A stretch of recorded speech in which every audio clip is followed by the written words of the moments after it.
Welcome back everyone to Planescape Torment. You're here with Randall Lefebvre, otherwise known as DraxxKraven. I see a man in colorful clothes. I talk to a man in colorful clothes.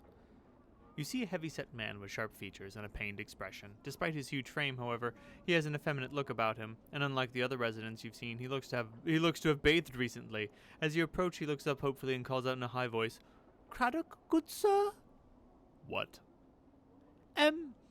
His hopeful expression dies as he studies your face. "1,000 apologies, good sir, if I have given offence." He gives a slight bow. "I am called Bane the Sender, third child of Daiben the Sender. I am one of the many runners in the employ of House of Senders." "No apologies necessary, Bane. What do you want?" "1,000 apologies for troubling you with such a trivial matter, but I seek Craddock, an overseer in the hive, but alas, he eludes me. Could it be you have heard of such a man?" "I'm sorry, I haven't." "I am bound to deliver a message to him, and as yet, fortune has chosen not to favor me." "I could help you. If I come across the man, I could pass along your message." Bane's face lights up like a lantern. "Oh, fortunate day for Bane and the House of Senders. Any assistance you could provide would be most welcome. And if you could find this Craddock and pass along the message, I shall see to it that you are paid for your troubles." "All right. What's the message?" Bane recites the message almost like a mantra. "The shipment must be ready and cursed by the 3rd day, or there will be a penalty." Bane frowns. "I am told that Craddock will know of the shipment to which the message pertains." "If I see Craddock, I will pass along the message. Is there anything else you can tell me about him before I go that might help me find him?" "He's said to be a giant of a man, stern of feature, that he is an overseer in one of the hive's marketplaces. Alas, I know little else than that, good sir." "I see. That's enough to go on for now."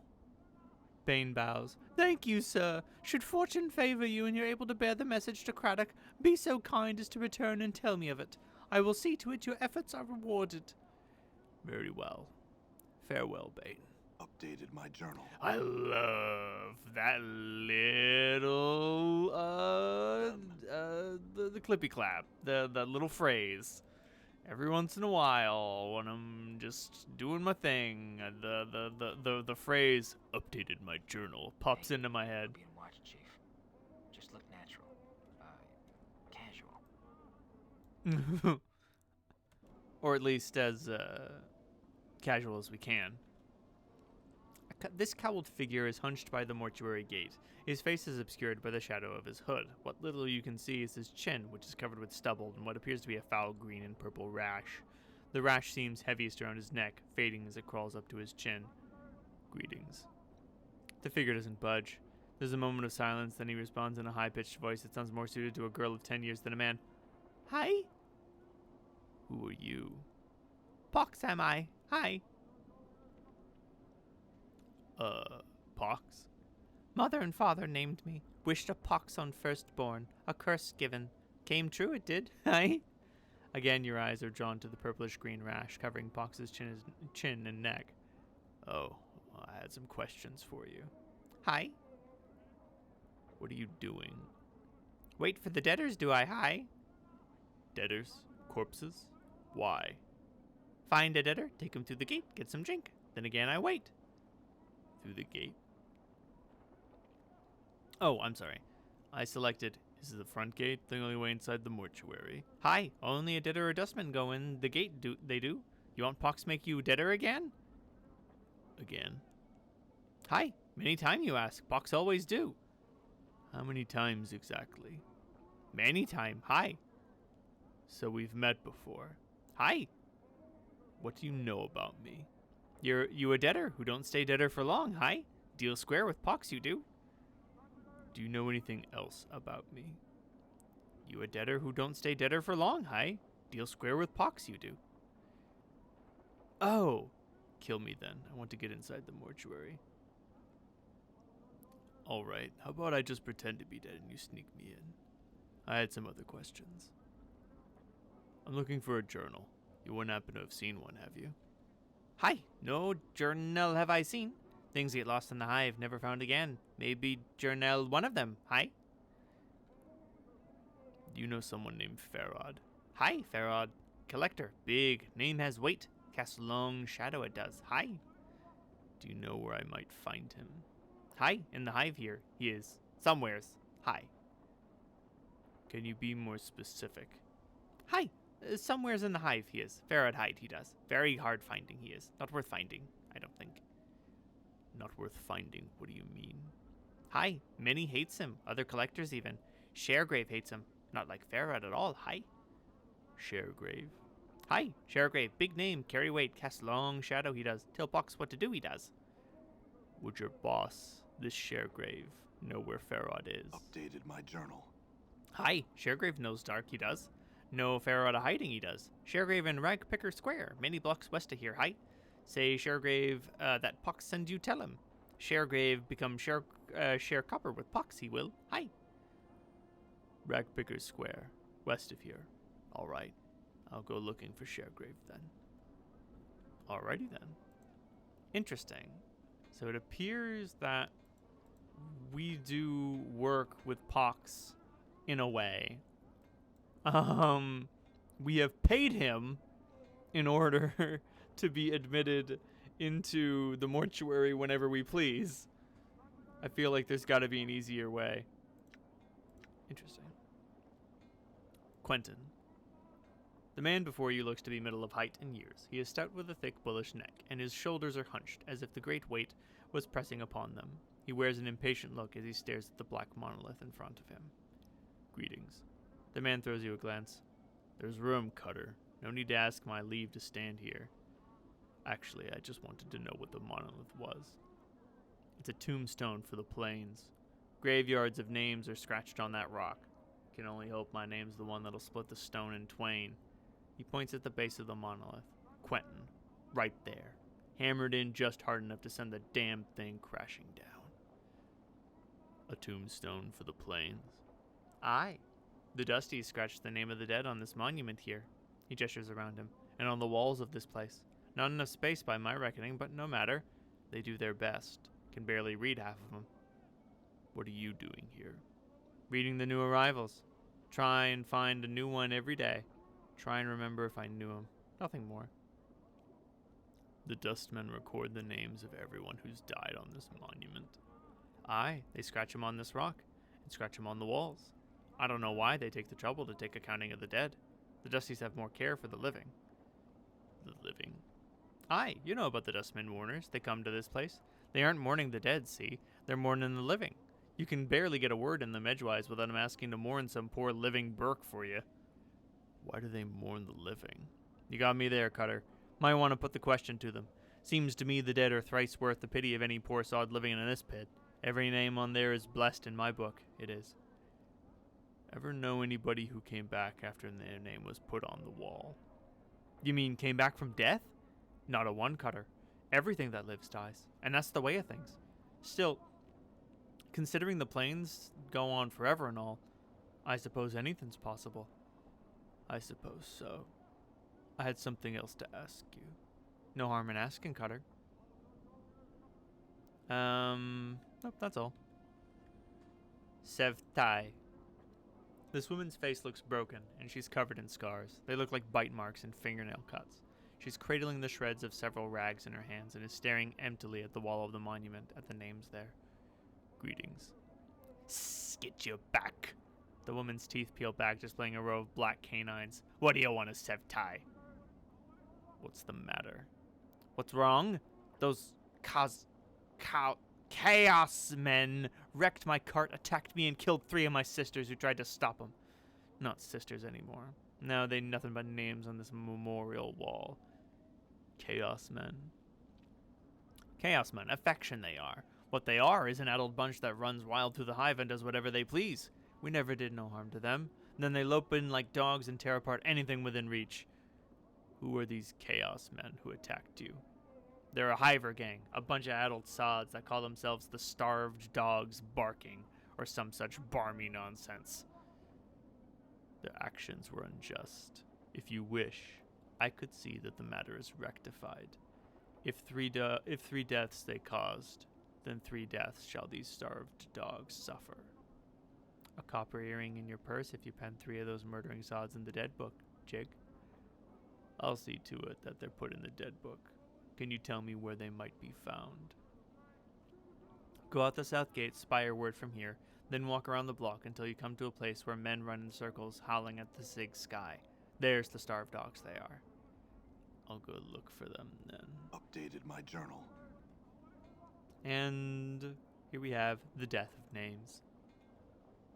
You see a dust man with a crooked smile frozen on his face. Despite the smile, his eyes are as dull as stones. His right arm is shorter than the left, and he keeps it tucked to his side, as if cradling a small child. Greetings. The dust man's eyes slide over you. Name? The way he speaks the word, it sounds like the tolling of a bell. Somewhere like, name? I don't know. No name? No name? Can't help you. The dustman speaks in a curious sing-song voice. Need to give a name if you want to see where it's died. What? Updated my journal. Given a name when you're born, give it back when you need it no more. Death of names. Death of names. His eyes swim across the monolith, and the walls of the area buried many names here, Death of Names has. Tell me a name, and I'll show you its grave. ya.All. Not dead yet. That name's not buried here. Not time. Not time. Let me try another name. Dionara. His eyes roll back to the back. Eyes roll back his head, then pop back with a wild gleam. His eyes run across the walls of the monument, scanning the names at inhuman speed. He then points at a section of the wall. Buried. Examine the spot he's pointing at. Chiseled into the black stone in a tiny cramped writing is the name you requested. It's almost lost beneath the sea of names around it. I had another name. Adon. Not dead yet. That name's not buried here. Not time. Not time. Let me try another name. I don't know. Can't help you. Okay. Could you bury a name for me? Costs Jink to bury a name. 3 coppers. No name. Not today. Farewell. So if I have 3 coppers, I can request someone be declared dead. Interesting. Right, there's the open tomb. Aha! This must be the portal in the crypt they were talking about. Well, let's take a look at what's going on here. Guardian Spirit. The spectral figure materializes from the gloom of the passageway ahead and quickly moves to block your path. It floats before you, its once human features twisted in a mask of rage. Defilers, leave this place at once. Greetings. Leave now. This place is forbidden to the living. Leave while you still can. I have some questions first. Seek your answers elsewhere. This place is to be a sanctuary for the dead. I shall not permit their slumber to be disturbed by the intrusion of yet another insolent mortal. Another. So someone else has been here. If you must know, yes, there is another intruder who even now continues to violate the sanctity of these hallowed halls. The anger in the spirit's voice fades. He seems somewhat saddened by the admission. The souls of my brothers and sisters cry out for peace. Who is this intruder? He's an evil coward who wields great power over the dead. He seeks something within these halls. What it might be or what his purpose is in seeking it, I don't know. Why don't you drive this intruder away? I cannot. The coward has sealed himself within the inner chamber of the mausoleum. He's erected a powerful ward that bar my entrance into the chamber. It is from there that he calls upon his dark arts to awaken my brethren and bends them to his will. Perhaps I may be of assistance to you. The spirit remains silent for several long moments. You can almost feel the weight of his lifeless gaze upon you. Yes, you might prevail where I have failed. If you will pledge to rid me of this blackguard, I shall grant you passage. What say you? I'll do it. Updated my journal. So be it. But take heed. Tread lightly in these halls, lest you join the others in eternal rest. Not me. You must be thinking of somebody else. All right.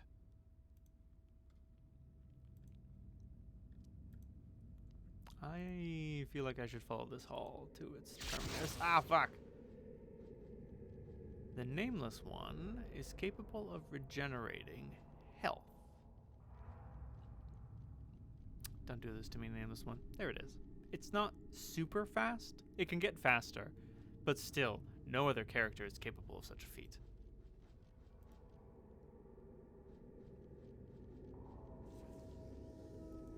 Let's let the skeleton workers come to us. Damn. Did you see that? Come get some. Ooh, looks like my skills have increased. Ooh, level up. Yeah, it's a sad state of affairs. Mort is such a better fighter than us. Based purely on our strength scores anyway. I feel like I'm meant for something else, but maybe we'll find out what. Mort, level up. 2 hit points gained from Constitution. But he's a floating skull. How does he... You know what? Never mind. I don't want to ask. I don't want to know. I wonder if we can trust what Mort's alignment is on the sheet. Die. What if he's not what it says he is?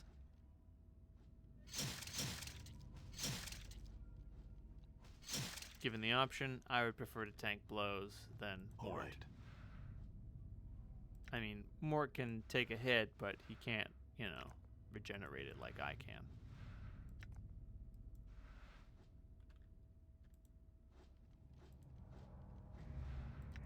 I am not above robbing the dead. It's a finder's fee.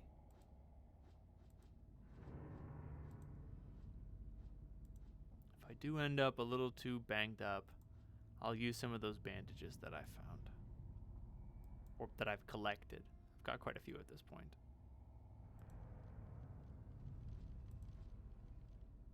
Oh, fuck. Can I run away and de-aggro? Yes, I can. Fuck yeah, skeletons are stupid. Get wrecked. Did you see that?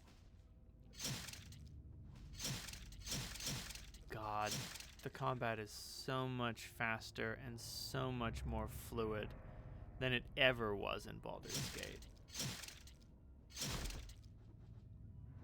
Die. Damn it. Did you see that? I've got other praises to Loud that I'll get into later.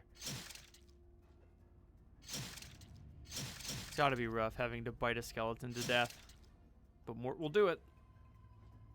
That he will.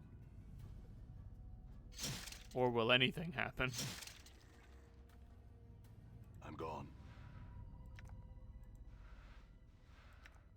Heart Charm. I haven't found one of those yet. Holy shit. This glistening drop of blood is as hard and smooth as a pearl. The Heart Charm is more powerful than the Blood and Clot charms. It heals a number of wounds instantly, even serious or critical injuries. Furthermore, the user will also gain a rush of energy, removing any fatigue they may otherwise be feeling. That's pretty cool. That's pretty rad. Oh, I can use the Dustman Embalming Charm to give myself a little boost if we run into something a little bit tougher than a skeleton. I don't want to spend it on skeletons. Oh boy. Oh fuck, it's a giant skeleton man.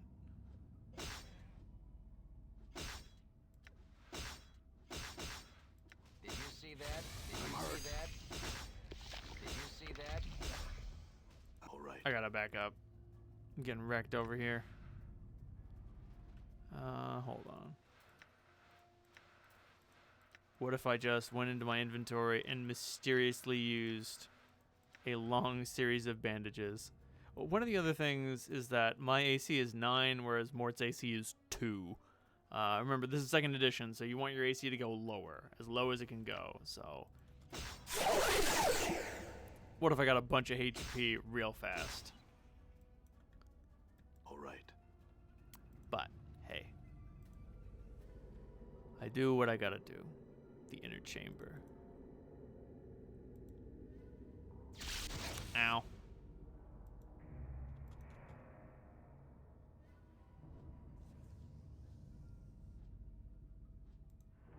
Oh, the way the sound is working is very interesting in this hallway. I wonder if, Damn it. because the giant skeleton Did you see that? was attacking the nameless one, and the skeleton warriors. I'm sorry, workers, not even warriors. Are attacking. Ooh, hell yeah! What's a little grave robbery between enemies? Where does that go? Huh? Doesn't say exactly where it leads. Well, let's go to the one place where I'm supposed to go. I don't want to defile any closed graves, just the open ones. Ow, fuck.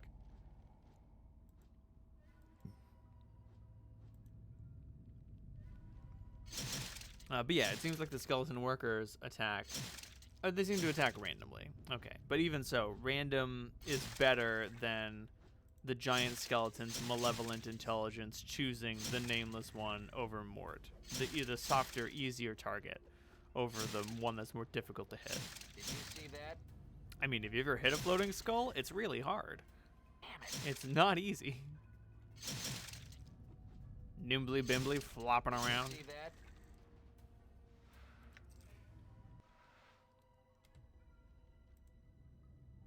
Okay, there is another hallway. Oh, fuck. Mort, get him. All right. Aha, we've got him right and proper distracted. Did you see that?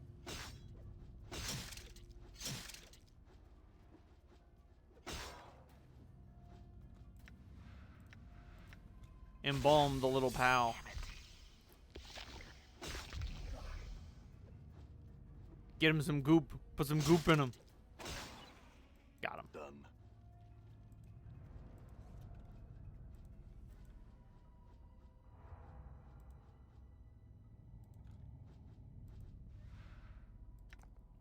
I don't know what I can do with all these rags, but I'm collecting them anyway. What does the bone charm do? Right, it raises their armor class. I'm gonna save that for bosses. Die. Seems like a good thing to save them for, you know? Feels like a very boss kind of item. Okay. Damn.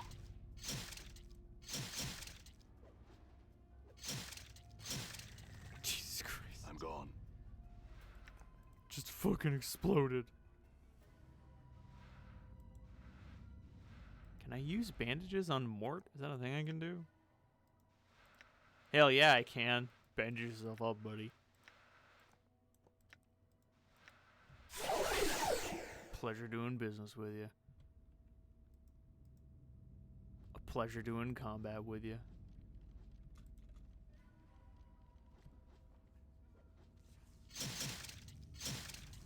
I wonder what the skeletons are supposed to be doing. Are they unearthing more graves? More dark plunder for their See that? more plunder for their dark overlord? Haven't they suffered enough?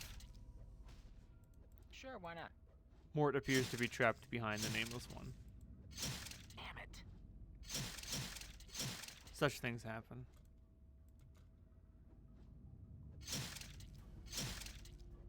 I'm hurt.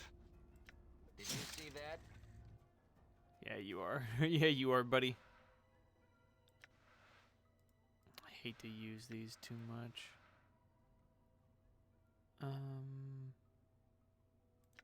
Yeah, let's use the last of the embalming charm. All right. Because we can only use it on Mort and the nameless one. Ow. Assuming that we find more companions and that they be of the living, the embalming charm would have been useless on them. Where does this go? Oh, it just leads to the other side. Interesting.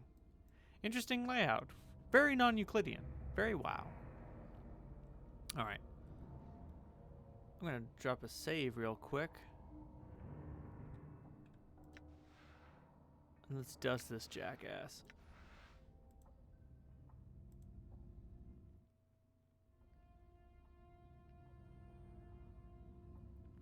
Straran Runeshadow. You see a mid-sized man in long robes of deep black. His hair is neatly coiffed, and an impeccably trimmed goatee complements his handsome features.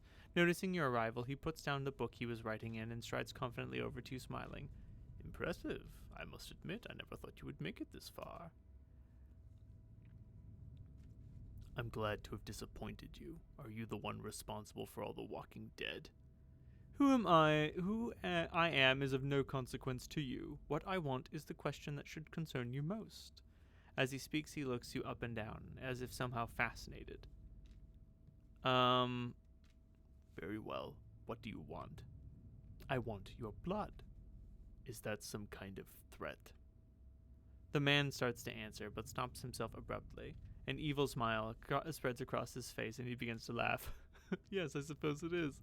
He continues to laugh, even harder at his own private joke. You notice that his hands have begun to move at his sides. Slowly, they flit back and forth, tracing intricate patterns in the air. Mort, handle the wizard.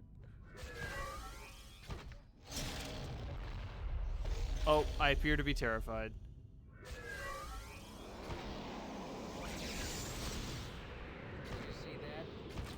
Did you see that? Whatever you say, jackass. That's very funny. This great necromancer just gets bit to death by a floating skull. Get fucked.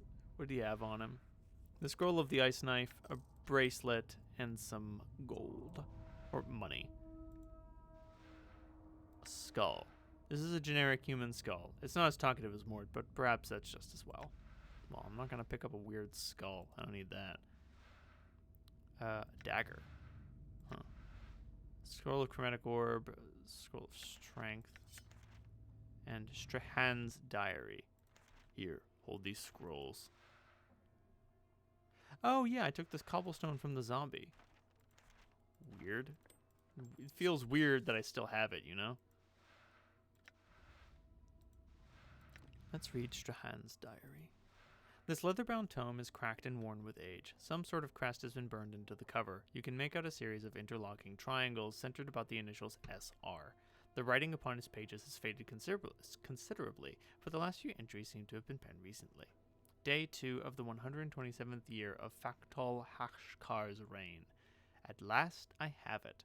The missing page of the Aptar's grimoire is now in my possession, and as I had guessed, the page detailing the necessary components for the casting of the final transformation spell. I have all but one of the components. A drop of an immortal's blood is all that stands between me and the eternal power of lichdom. But where can I find such a rarity? Perhaps I should seek the answer through divination. Day 14 of the 127th year of Factol Hashkar's reign. After days of taxing divination spells, I finally have my answers. The divination revealed the location of an immortal to be somewhere within the ancient mausoleum located in the hive section of Sigil. I must make haste. I must find this creature and draw its blood before it moves on. Day 15. I have arrived at the mausoleum. Immediately I was set upon by a shade that guards the remains of those interred within this place. I managed to elude the spirit and found my way into what appears to have been some sort of inner sanctum, protected by some minor wards to prevent any further interruptions by that supernatural twit. I have set about raising some of the locals to conduct a search for the immortal. If the divination was accurate and the immortal is here, then likely it is interred within one of these many crypts that line these halls. It is only a matter of time now. Day 17. I am not alone. Someone has entered the mausoleum and is interfering with my servants. Could this be the one I'm looking for? The divination revealed only that I would find the immortal here. Could it be that my presence in this place has prompted that which I seek to seek me out? What a delightful twist. I shall have to, and the ink of this last entry is still wet. Huh. Weird. That's funny.